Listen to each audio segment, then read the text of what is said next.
Hebrew భాష ఒక పశ్చిమ సెమిటిక్ భాష. ఇది ఆఫ్రో ఆసియాటిక్ భాషా కుటుంబానికి చెందినది. ఇది ఇజ్రాయెల్ యొక్క అధికారిక భాష మరియు యూదుల పవిత్ర గ్రంథాలకు కూడా ఒక భాష. ఇది 19వ మరియు 20వ శతాబ్దాలలో మాట్లాడే భాషగా పునరుద్ధరించబడింది. పూర్వం దీన్ని హిబ్రూ భాషగా కాక ఇబ్రానీ భాషగా పరిగణేవారు. 2000 సంవత్సరాల పాటు మాట్లాడబడని ఈ భాషను మళ్లీ పునరుద్ధరించడంలో ఎలీజర్ బెన్యహుడా కీలక పాత్ర పోషించారు. హిబ్రూ భాష చాలా పురాతనమైనది మరియు దీని మూలాలు కనాన్ భాషా కుటుంబానికి చెందినవి. గ్రీకు 10వ శతాబ్దం నాటి నుండి హిబ్రూ అక్షరాల ఉనికి ఉంది. 19వ మరియు 20వ శతాబ్దాలలో యూదులు ఇజ్రాయెల్కు తిరిగి వచ్చినప్పుడు హిబ్రూ భాషను మాట్లాడే భాషగా పునరుద్ధరించారు. హిబ్రూలో సుమారు 80,000 పదాలు ఉన్నట్లు అంచనా. సాధారణంగా పరీక్షకుడికి 7,900 పదాలు తెలిసి ఉంటాయి. తమిళం ఒక ద్రావిడ భాష. ఇది ప్రధానంగా భారతదేశంలో, ముఖ్యంగా తమిళనాడు రాష్ట్రంలో మాట్లాడబడుతుంది. ఇది శ్రీలంక మరియు సింగపూర్ లలో కూడా అధికారిక భాషగా ఉంది. దీనికి సుమారు 2000 సంవత్సరాల చరిత్ర ఉంది మరియు ఇది చాలా పురాతనమైన భాషలలో ఒకటి. తమిళం ద్రావిడ భాషా కుటుంబానికి చెందినది మరియు దక్షిణ భారతదేశం నుండి ఉద్భవించింది. తమిళం భారతదేశం, శ్రీలంక, సింగపూర్ మరియు మలేషియా, మారిషస్, ఫిజీ మరియు దక్షిణాఫ్రికాలో అదనపు మాట్లాడేవారు ఉన్నారు. సంస్కృతం ఒక ప్రాచీన భారతీయ భాష. దీనిని హిందూ, బౌద్ధ, జైన మతాలకు ప్రధాన భాషగా పరిగణిస్తారు. ఇది భారతదేశంలోని 23 అధికారిక భాషలలో ఒకటి. సంస్కృతం పరమేశ్వరుని ఢమరుక నాదము నుండి వెలువడిన శబ్ద బ్రహ్మ అని విద్యులు భావిస్తారు. ఇది భారతదేశపు పురాతన మరియు సాంప్రదాయ భాష.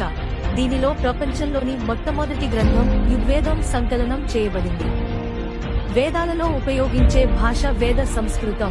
ఇది ప్రస్తుత సంస్కృతానికి కొంత భిన్నంగా ఉంటుంది. హిందూ, బౌద్ధ, జైన మతాలకు ప్రధాన భాషగా పరిగణించబడుతుంది.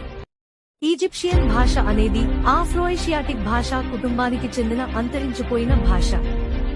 ఇది పురాతన ఈజిప్టులో మాట్లాడేవారు. దీనిని చాలా వరకు చిత్రలిపి, హైరోగ్లిఫిక్స్ రూపంలో వ్రాసేవారు. ఈజిప్షియన్ భాష యొక్క తాజా రూపం కాప్టిక్. ఇది ఈజిప్టులోని క్రైస్తవుల మతపరమైన భాషగా ఉపయోగించబడుతుంది. పురాతన ఈజిప్షియన్ భాష ఈజిప్టు యొక్క గొప్ప చరిత్ర మరియు సంస్కృతిని తెలుసుకోవడానికి సహాయపడుతుంది. చిత్రలిపి హైరోగ్లిఫ భాష యొక్క ప్రత్యేకత మరియు కళాత్మకతను ప్రతిబింబిస్తుంది. కాప్టిక్ భాష ద్వారా ఈజిప్టులోని క్రైస్తవుల మతపరమైన నమ్మకాలను అర్థం చేసుకోవచ్చు. పురాతన ఈజిప్షియన్ భాషను అధ్యయనం చేయడం ద్వారా ఆఫ్రోఏషియాటిక్ భాషల కుటుంబం మరియు ఇతర భాషల మధ్య సంబంధాలను కూడా.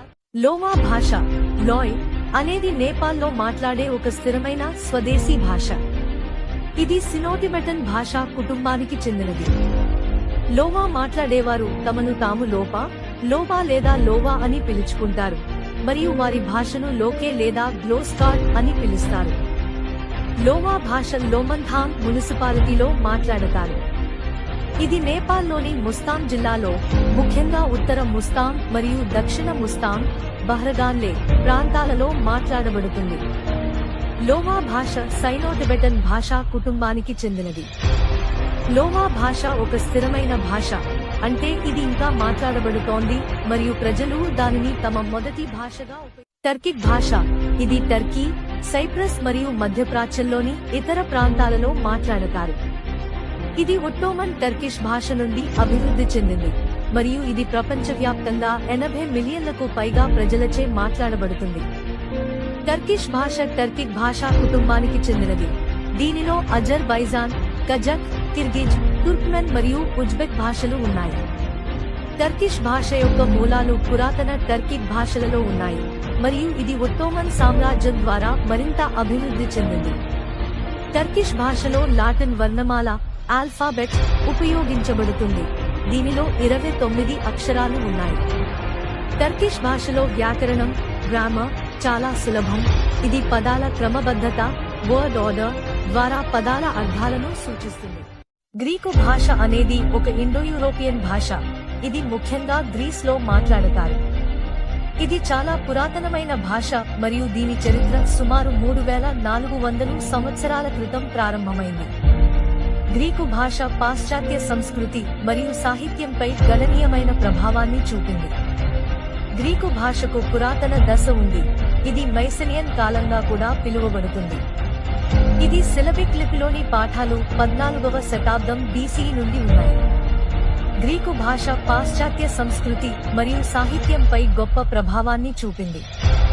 హోమర్ యొక్క ఇతిహాసాలు మరియు పురాతన గ్రీకు సాహిత్యం యూరోపియన్ సాహిత్యంలో శాశ్వత ప్రాముఖ్యత కలిగిన రచనలు.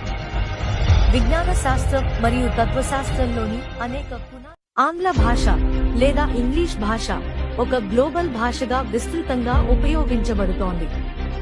ఇది ప్రపంచవ్యాప్తంగా అనేక దేశాలలో అధికారిక భాషగా ఉంది. అలాగే ఇది ఒక ముఖ్యమైన అంతర్జాతీయ భాషగా పరిగణించబడుతుంది. ఇది ఒక పాత జర్మన్ భాష, కానీ కాలక్రమేణా ఇది అనేక ఇతర భాషల నుండి పదాలను స్వీకరించింది, ముఖ్యంగా గ్రీకు మరియు లాటిన్ నుండి. ఆంగ్ల భాష సుమారు 1500 సంవత్సరాల క్రితం పాత జర్మన్ భాష నుండి అభివృద్ధి చెందింది. కాలక్రమేణా ఇది అనేక ఇతర భాషల నుండి పదాలను స్వీకరించింది, ఫలితంగా ఒక పెద్ద పదజాలం ఏర్పడింది. ఆంగ్ల భాషను తరచుగా బ్రిటిష్ ఇంగ్లీష్, బ్రీ మరియు నార్త్ అమెరికన్ ఇంగ్లీష్ నై గా విభజిస్తారు, మరియు ఇతర రకాలు కూడా ఉన్నాయి. ఉదాహరణకు Australian English, New Zealand English. Chinese భాష అనేది ఒక పెద్ద భాషా కుటుంబం, ఇందులో పలు రకాలైన చైనీస్ భాషలు ఉన్నాయి. ఈ భాషలు సైనో-టిబెటన్ భాషా కుటుంబానికి చెందినవి. చైనీస్ భాషలో హాన్ భాషను మరియు చైనీస్ రైటింగ్ అని కూడా పిలుస్తారు. ఇది ప్రధానంగా హాన్ చైనీస్ ప్రజలచే మాట్లాడబడుతుంది, కానీ ఇతర మైనారిటీ సమూహాలు కూడా దీనిని ఉపయోగిస్తాయి. చైనీస్ భాషలో పలు రకాలు ఉన్నాయి, వీటిని చైనీస్ భాషావేత్తలు కొన్ని సందర్భాల్లో ప్రత్యేక భాషలుగా భావిస్తారు. ఇది చైనీస్ భాష యొక్క ఒక ప్రధాన రకం మరియు చైనాలో అధికారికంగా ఉపయోగించబడుతుంది. చైనీస్ భాష నేర్చుకోవడం ద్వారా చైనీస్ సంస్కృతి మరియు చరిత్ర గురించి మరింత తెలుసుకోవచ్చు. చైనీస్ భాషలో అక్షరాలు వర్ణమాలతో కాదు, గుర్తులతో ఉంటాయి. పోర్చుగీస్ ఒక శృంగార భాష, ఇది ఇండో యూరోపియన్ భాషా కుటుంబానికి చెందినది. ఇది పోర్చుగల్ మరియు బ్రెజిల్ అధికారిక భాషగా ఉంది మరియు ప్రపంచవ్యాప్తంగా దాదాపు 240 మిలియన్ మంది ప్రజలు మాట్లాడుతున్నారు. ఈ భాష ఐబీరియన్ ద్వీపకల్పం, ఐబీరియన్ పీనిన్సులా నుండి ఉద్భవించింది మరియు 15వ, 16వ శతాబ్దాలలో పోర్చుగీస్ వలసరాజ్యం ద్వారా ప్రపంచవ్యాప్తంగా వ్యాపించింది. Portuguese Portugal, Brazil, Angola, Cape Verde, Guinea Bissau, Mozambique, Sao Tome మరియు ప్రిన్సిపే, ఈస్ట్ తైమూర్ దేశాల అధికారిక భాష. ప్రతి సంవత్సరం మే 5వ తేదీని ప్రపంచ పోర్చుగీస్ భాషా దినోత్సవం గా జరుపుకుంటారు. పోర్చుగీస్ భాష మాట్లాడే దేశాలన్నీ